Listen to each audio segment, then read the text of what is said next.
Assalamualaikum warahmatullahi wabarakatuh, teman-teman semuanya. Dunia anak, dunia yang nggak pernah bisa kita lupain. Kalau kita ngelihat ke belakang, perasaan belum lama tuh kita main congklak, main karet, lari-larian, main lari benteng, main tak umpet, ya, main galasin. Perasaan baru kemarin. Itu dunia anak. Ini sekarang tiba-tiba usia kita sudah sekian. Sekarang tinggal pikir ke depan. Sisanya berapa ya? Gitu. Ada masa remaja, ada masa-masa dewasa. Kadang kita merasa bersalah, merasa nggak bisa berbuat apa-apa. Banyak hal-hal kelam yang kita lakukan. Boleh juga kadang kita menyesal. Kemarin gue masa lalu saya mantan ini nggak apa-apa. Masa lalu boleh kelam, masa lalu boleh menyakitkan, masa lalu boleh hitam. Tapi kita harus yakin bahwa masa depan itu masih suci. Kapan kita mulai mensucikan masa depan? Kapan kita mau mulai merakit masa depan? Itu bukan kemarin, apalagi besok. Tapi kita mulai sekarang, mulai hari ini. Nggak ada lagi istilah nyesal kalau kita sudah memulai. Untuk besok ya. Tapi kalau kemarin kita yang ada cuma nyesel. Nah, bicara nyesel, ada cerita menarik nih. Cerita nyesel. Ada tukang kayu yang luar biasa. Dia selalu buat rumah, dia selalu buat bangunan-bangunan yang hebat. Tukang kayu yang luar biasa.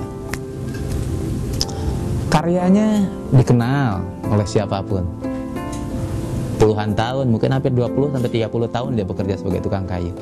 Karena waktu dan pengalamannya dia selalu menghasilkan karya yang luar biasa. Tapi sayangnya dia nggak pernah bisa mandiri. Karena cara berpikirnya dia kurang bisa menyelesaikan masalah dengan baik dan benar. Temperamen, selalu cepat marah, mengambil keputusan dengan tergesa-gesa, dan dia belum bisa sendiri. Dia selalu ikut orang lain. Puluhan tahun dia ikut orang. Suatu ketika tukang kayu ini tegur oleh mandornya, oleh pimpinannya. Dia buat rumah, belasan rumah dia buat. Marah tukang kayu karena ada satu kesalahan yang sebetulnya kecil tapi berbahaya untuk semuanya.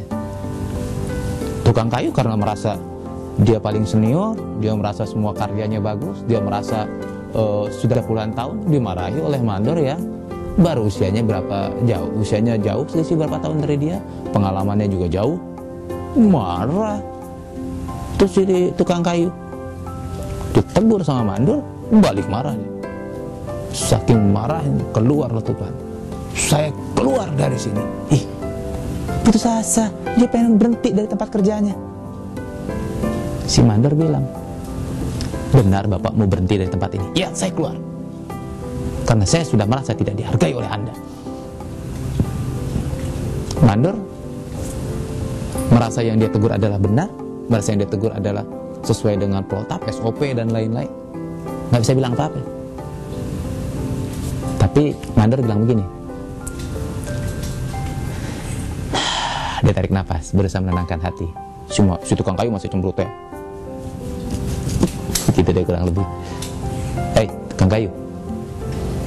Bapak saya izinkan untuk berhenti bekerja. Boleh. Tapi saya mohon pada Bapak, tolong selesaikan dulu satu rumah terakhir yang harus Bapak buat. Tukang kayu marah. Saya harus keluar sekarang. Saya mohon pada Bapak, karena tidak ada yang bisa menyelesaikan.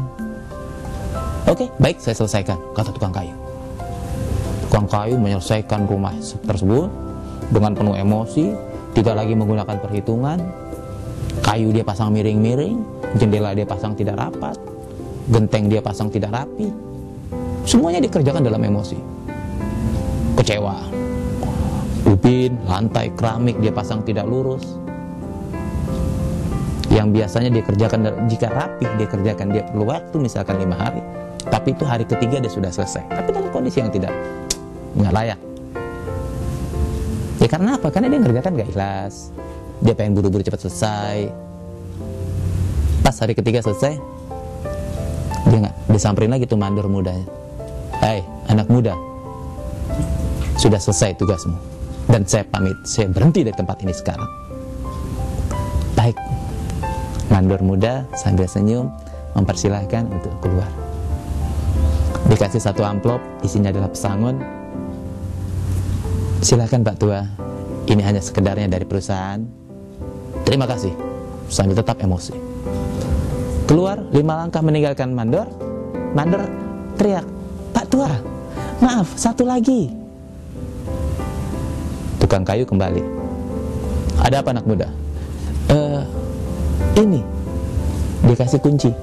Ada kunci rumah lengkap, ada kunci pagar dan lain-lain. Ini apa itu? Ini kenang-kenangan dari perusahaan karena Bapak sudah banyak membantu hampir 20 tahun di tempat kita. Apa itu? Ini adalah kunci rumah. Rumah terakhir yang Bapak buat adalah hadiah dari kami untuk Bapak. Rumah terakhir yang dia buat dan menjadi haknya, menjadi miliknya. Subhanallah. Silahkan maknai sendiri. Begitu juga umur pada akhirnya. Kita nggak pernah tahu yang kita lakukan sekarang, siapa tahu adalah pekerjaan terakhir kita. Setelah itu kita akan diberikan satu tempat sama Allah. Kita juga nggak pernah tahu kalau hari ini kita emosi, ternyata ini adalah emosi terakhir. Ngeri kan? Kita juga nggak pernah tahu kalau kita bersedekah sekarang, ternyata itu adalah sedekah terakhir dan penutup segalanya. Kita juga nggak pernah tahu kalau saat ini kita senyum sama orang lain, membuat orang lain bahagia, dan ini adalah pekerjaan terbaik kita terakhir. Jangan pernah kita nanti menyesal. Jangan pernah nanti kita bersedih. Jangan pernah nanti suatu saat ketika kita kumpul semua kita berteriak-teriak.